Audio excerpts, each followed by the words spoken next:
Hey everyone, so I'm finally going to put the parts on my bike that Lectric sent me to fix my speedometer issue. I'm going to talk a little bit while I work on the bike. Just keep in mind guys, this is not a tutorial. Do work on your own bikes at your own risk. If you don't feel comfortable, please take your bike to a bike mechanic.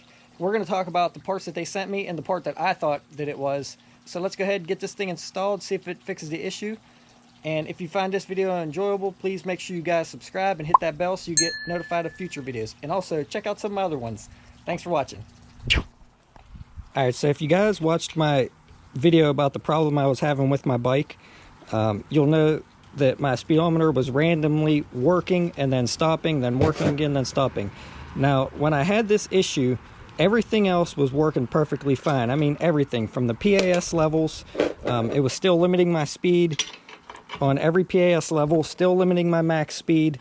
The only thing was my odometer and my speedometer was randomly just not working at times. What I thought the problem was going to be was I thought it was going to be the controller, because like I said, everything else was working perfectly fine, and I figured, you know, if it was a speed sensor or something, I figured that it wouldn't regulate my speed. And sorry guys, it's a little harder to think about what you're doing and trying to talk about this at the same time, but basically, yeah, I thought it was going to be the controller, like I said, because of the fact that everything else was working perfect. So they told me they were going to send me a rear motor and to see if that's what the problem was. So I was really surprised about them sending me the motor. Now, the motor they sent me, I was afraid they were just going to send this and I was going to have to lace all the spokes, but they actually send a complete rim, tire, tube, motor, everything. Basically, all you need is your bolts, and you can unbolt the old one and bolt your new one on. So that's definitely pretty nice that they sent it that way. And I'll show you guys here. The first one I got damaged a little bit in shipping. It was unfortunate. You know, FedEx is rough with stuff, so I contacted them and they sent me another one, no problem. All right, so Lectric sent me a new motor to see if that was my problem. That's what they think it is. And the problem is that when they shipped it, there was no air pressure in the tire when they shipped it for it to fit in this box. And there really wasn't a whole lot of packaging material in there either, but being that it had no air in there, it got damaged during shipping. And you could see here that the rim got bent during shipping. You can see how it's bending right there where the bead is, and it's actually slightly bent down a hair. So I went ahead and contacted them, and they are going to send me another one. Now, one other thing that I noticed is on this new rim, the V on here is a lot deeper than on my old rim. My old rim is very shallow right there, very shallow depth on that V, and it's also more of a matte black versus the new rim, which is a little bit glossier. So I don't know if they updated these motors or these rims at some point, maybe went with a different design on the newer bikes maybe, but I kind of wanted them to match. So I went ahead and contacted them, and they are going to send me another one. So hopefully that one's in better shape when it gets here. All right, so they sent me another wheel, and you could see they actually sent it in a way bigger box this time with a lot more packaging. And also they had these on the edges of each side of the axle to help protect that. Now there is one problem. Even though this protector was on here on the end like this, you can see here that this protector wire that goes over top of your cable for your motor is supposed to be up inside the axle, and it's supposed to protect that cable from coming out of this axle shaft, and for some reason it's not up inside there. So not sure if this was something damaged in shipping or if this was like this, but not very happy with that. I'm going to see if I can maybe get this wire to go back up in there. If I can, okay, maybe it's no big deal, but if not, I'm going to have to contact them back again and see what they want to do about that. All right, so I did some fidgeting around with the wire, and I got it back in there pretty good. As you can see how it's in there now, it'll be protected when it's coming up through this axle shaft here. So I think I'll be okay with this here. All right guys, now one thing I recommend, even when you get your new bikes, I should have put this in my what you should do video, or what you should know, but and this is what I did when I first got my bike. Leave most of the air out of your tires, just enough to keep it you know, just a little bit aired up and enough to where you can push it in off your bead. And check your rim strip. That's that yellow thing in there. Some of them I believe are gray. But check it around the wheel on both sides and make sure it's covering all of your spokes. I have a feeling that this might have been part of the issue why some people in the beginning were getting flat tires. If that rim strip gets off during manufacturing or whatever, see, I've checked this one already on both sides all the way around. The rim strip is good. So now I'm going to go ahead and air it back up. And when you air it back up, you want to put a little bit of air in and just massage this tire to make sure this bead sets correctly and evenly around the whole rim whenever you air it back up. But that's my tip I wanted to tell you guys. Make sure you check that rim strip. That might prevent a flat for you guys. If you're out riding and you're far from home, possibly if one of them spokes are exposed, it could potentially put a hole in your tube. One thing I want to mention, guys, is you know, I had my initial problem back in July, around the 4th of July, right before that. And when I called them on 4th of July weekend about my issue, not expecting them to answer. It was actually on the Friday before the 4th. And, you know, they answered, they answered the phone, answered my call, no problem. Now, I asked them when I called them to see if there was anything that I could check, maybe a loose wire or whatnot, because I kind of thought that maybe it was a loose wire. So they gave me a few things to check. Now, a lot of people, you know, commented on my initial video saying, oh, that's ridiculous that they want you to check stuff. No, it's really not. I enjoy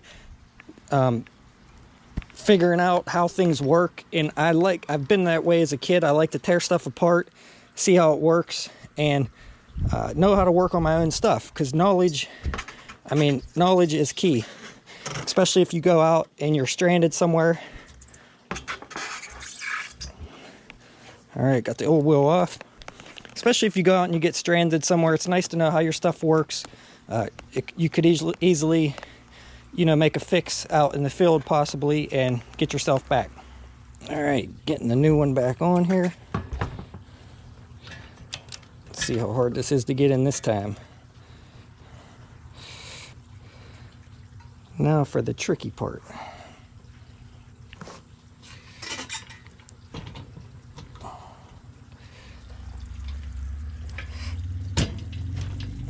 There we go. All right. One thing I noticed, guys, about the newer bike is this thing here that kind of keeps your axle from sliding out with that bolt there. I only have one on one side of my bike, and I noticed on the newer step through, and it might be like this on all newer bikes, that it has that on both sides. There's a hole for it here, but on my bike it didn't come with the one on this side. It would have been nice, that would have kept this side from sliding out if anything would happen and that nut get loose. But that's one nice thing I liked about the upgrade on the newer ones or on the step through. All right, so now just put the new one back together here. Now, one thing I want to mention is apparently the delay on the speedometer when you start and stop is somewhat normal. I mean, mine had a really extended delay and then just quit working totally. A lot of people commented and said that hold on, bud, I don't want it too tight. A lot of people commented and said that they had the same problems, and you know, they were a little frustrated that they were having the same problems with the speedometer delay. Well, you know, they were like, oh, I'm having the same problem you are. Well, no, a lot of people weren't having the same problem. Mine quit working completely. I could live with the speedometer delay. That wasn't really the issue. The issue was when the speedometer and the odometer quit working completely. So my issue was a little bit different than most. And like I said, apparently the speedometer delay is normal. Actually, on the new step through, it is delayed. And we're going to see if this is delayed once I get this back together and take it for a test ride. So if you have a delayed speedometer, I wouldn't worry too much about that. However, like I said, if your speedometer and odometer quits working, then you're probably going to have the same issue that I had here. If this is the fix. We're going to find out here in a few minutes. So I'm going to go ahead and tighten everything up real quick, and then we're going to go take it for a test ride and see if that's what the problem was. Alright guys, so I got it all tightened up. Now the only thing that is a little concerning is, you can see I put a zip tie here. I don't know how good you're going to be able to see this. So you can see where it's hitting the zip tie.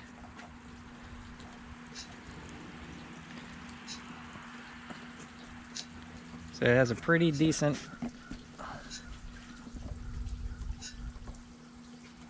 you can see it there.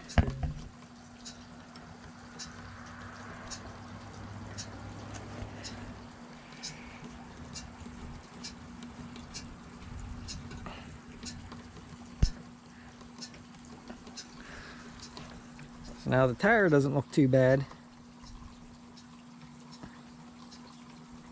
as far as like bouncing or anything, so I'm gonna go ahead and take it for a ride, see if that fixed the issue. And I don't know, if it doesn't feel like it bounces in the ride or anything, I'll probably live with that little bend there. So let's go ahead and take it for a ride and see if that fixed the issue. All right guys, so we're gonna go ahead and start it here and see if it has the delay and see if it is working, see if the back rim was the problem. All right, so not working yet. All right, and it is working. My speedometer is finally working. All right, so let's come to a stop and we're gonna see if it has a delay at the stop. And stopped. Yeah, still about a 2 or 3 second delay. Start again. And it started. So the speedometer finally works. The delay, I'm guessing it's normal because it's on the new step through like that with the delay, and the delay is back here again even with my speedometer working. So I can live with the slight delay, that's not a big deal. But like I said, when my speedometer quit working altogether, that's when I was a little bit concerned. So if any of you have any idea how the PAS levels and the max speed cutoff is actually sensed, put it down in the comments below, because I thought for sure that this would have been a controller issue, being that the speed sensor in the back rim wasn't working. I thought if that wasn't working, that the max speed and everything would have not worked, but apparently it was the back wheel. So Lectric knew what it was, sent me the new wheel, no problem, and got it fixed. So I hope you guys enjoyed this. Thanks for watching. As always, make sure you guys subscribe, and I will see you around on the next one.